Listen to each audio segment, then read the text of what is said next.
ஸ்ரீமதே ராமானுஜாய நமः. ஸ்ரீமதே நிகமான் மகாதேசிகாய நமः. ஸ்ரீமதே சிவஞ்சலகோப ஸ்ரீ ரங்கநாத இதயன் மகாதேசிகாய நமः. சுவாமி, நீங்கள் ஒன்று கேட்டிருந்தேள். அதாவது பெருமாளுக்கு எதுக்கு அழகு, அதை வச்சு அவர் என்ன பண்ண போகிறார் அப்படிங்கிற மாதிரி கேள்வி. இதுக்கு ஆழ்வாராச்சாரியர்கள் நிறையா இடத்துல பதில் சொல்லியிருக்காடியேன். முதல்ல வேதத்திலேருந்து பார்க்கலாம். வேதத்தில் ஜிதந்தா ஸ்தோத்திரம்னு ஒரு ஸ்தோத்திரங்கள், ஜிதந்தே ஸ்தோத்திரம்னு சொல்லுவாள். அதில் ரிக்வேதத்தில் இருக்கக்கூடிய ஒரு மந்திரத்தோட கூட்டம். அதில் பிராத காலத்தில் சொல்லக்கூடியதான ஜிதந்தே ஸ்தோத்திரத்தில் முதல்ல சொல்லக்கூடியதில் 5வது ஸ்லோகம், நதே ரூபம் நச்சாகாரோ நாயுதானி நசாஸ்பதம் ததோ அபி புருஷாகாரோ பக்தானாந்தம் பிரகாசசே. இந்த ஸ்லோகம், இந்த மந்திரத்தோட அர்த்தம் என்ன அப்படின்னு கேட்டீங்கன்னா, பெருமானே, உனக்கு உன்னோட திவ்யாத்ம சுரூபமாகட்டும், உன்னோட திருமேனி ஆகட்டும், இல்லை நீ இருக்கக்கூடிய நீ தெரிச்சுட்டக்கூடிய ஆயுதமாகட்டும், இல்லை இருக்கக்கூடிய பரம்பதமாகட்டும், எதுவுமே உனக்கானது கிடையாது. உன்னுடைய பக்தானாம் பக்தர்களுடைய உடமைதான் நீ இது எல்லாமே. ஏன்னா என்ன சொல்றாங்கன்னா, பக்தானாம் துவம், நீயே பக்தர்களோட உடமை தான். பக்த பராதீனாதான், ஆசிரித பராதீனாதான் நீ இருக்க. அதனால நீ சரி, நீ இருக்கக்கூடிய இடமா இருந்தாலும் சரி, உன்னை திவ்யாத்ம சுரூபமாக இருந்தாலும் சரி, திவ்யமங்கல விக்கிரகமாக இருந்தாலும் எல்லாமே பக்தர்களோட சந்தோஷத்துக்காகவும் பக்தர்களோட திருப்திக்காகவும் தான் இருக்க அப்படிங்கிறது தான் இந்த மந்திரத்தோட அர்த்தம். அப்போது பெருமாள் அழகாக இருக்கார், ரம்யமாக இருக்கார் அப்படின்றதுக்கு என்ன ரீசனாக, எதுக்காக இருக்கார் அப்படின்னா, தம் பக்தர்கள் அதை பார்த்து சந்தோஷப்படணும். தன் அழகால் தன் பக்தர்களுக்கு ஒரு திருப்தி ஏற்படணும், சந்தோஷம் ஏற்படணும் அப்படிங்கிறது முதல் அர்த்தம் அடியேன். 2வது அர்த்தம் இன்னும் சுவாரஸ்யமான அர்த்தம் சாதிச்சிருக்கா. என்ன அப்படின்னா, பெருமாள் பக்தர்களை, ஒரு ஜீவாத்மாவை பக்தனா ஆக்கணும், சாதாரண ஜீவாத்மாவை பக்தனா மாற்றணும், திருத்தணும் அப்படின்னு முடிவு பண்ணுறதாகட்டார்னா, அவர்கிட்ட 2-3 அஸ்திரங்கள் இருக்குது. அதை வச்சு மாற்ற ட்ரை பண்ணுவாராம். முதல்ல சாஸ்திரத்தை கொடுப்பார்.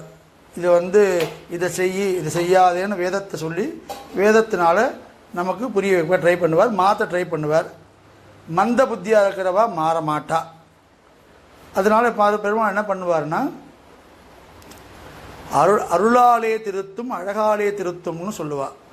ஃபஸ்ட்டு வேதத்தை கொடுத்து பார்த்தார், திருந்தலன்னு தன் திருமேனி அழகை கொடுத்து திருத்துவாராம் பெருமாள். திருமாலையில் இப்போ தொழில்படி ஆழ்வார் இந்த இதை சொல்லி அனுபவிச்சிருக்கார் நிறைய இடங்களில்.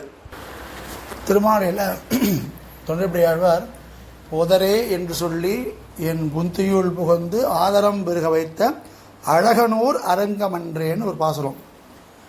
நானே விலகி போனாலும் என் மனசுக்குள்ளே பூந்துண்டு என்னை பாரு அப்படின்னு சொன்னவன் யார் அப்படின்னா அழகனூர்.